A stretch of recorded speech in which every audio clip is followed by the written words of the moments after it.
करेंगे ना गोरी मनला भाथिया। तोरे चटक मटक करेंगे ना वही मनला भाथिया। तोर चटी दवानी हबही,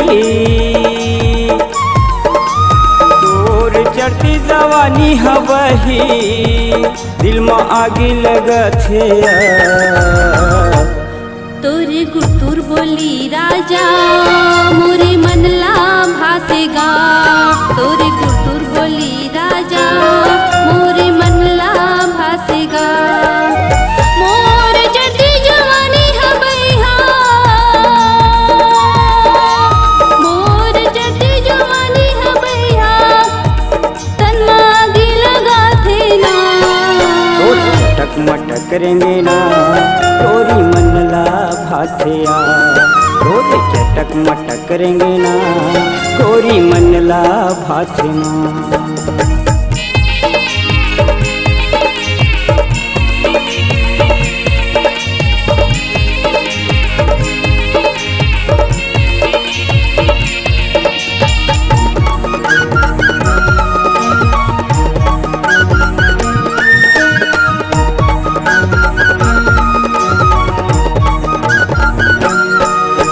चंदा का चेहरा चमकत हावे हिरनी कसावे चाल, वही हिरनी कसावे चाल। लच लच लच के तोर कमरिया फुंडा फुंडा है गाल, गोरी फुंडा फुंडा हावे गाल। तोर मतवाली हसी मसजनी, तोर मतवाली हसी मसजनी मोर जीवरा जोड़ा थे। तोर चटक मटक करेंगे ना गोरी मनला भाथिया। तोरे चटक मटक करेंगे ना गोरी मनला भाथिया। तोर मतवाली हसी मसजनी, तोर मतवाली हसी मसजनी मोर जीवरा जोड़ा थे। तोर चटक मटक देंगे ना गोरी मनला भाथिया। तोरे चटक मटक करेंगे ना गोरी मनला भाथिया।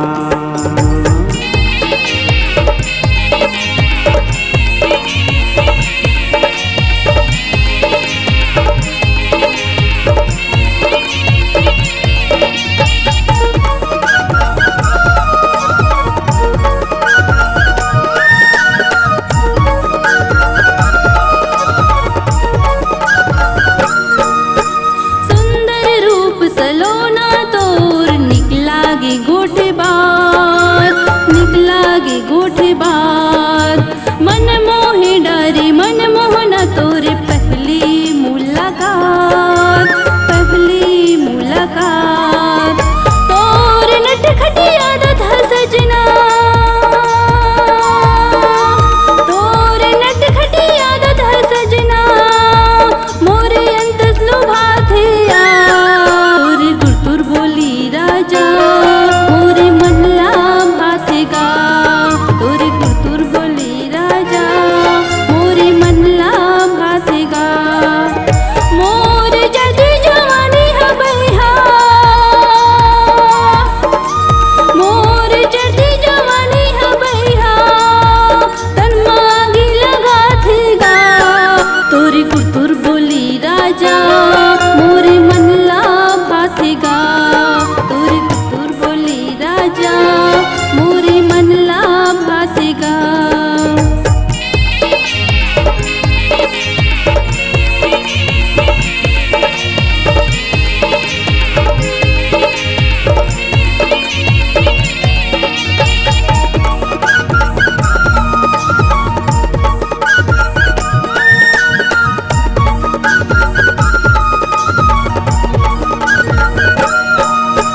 कजरारी नैना धरी कटारी चलाए तिरछी बान, वही चलाए तिरछी बान। बाल बिखरे है करिया बादर तही हवस मोर परान, तही हवस मोर परान। सुनो अमरैया महारानी, सुना अमरैया महारानी तोर रैना बला छे चटक मटक रेंगना गोरी मनला भाथिया तोरे चटक मटक रेंगना गोरी मनला भाथना तोर चढ़ती जवानी हबही तोर चढ़ती जवानी हबही दिल में आगी लगा थे तोर कुरतुर बोली राजा मोरे मनला भातेगा तोर कुरतुर बोली राजा मोरे मनला भातेगा रे चटक मटक रेंगना गोरी मनला भाथिया तोरे कुरतुर बोली राजा मोरे मनला भातेगा गोरी मनला भाथिया गोरी मनला भाथिया।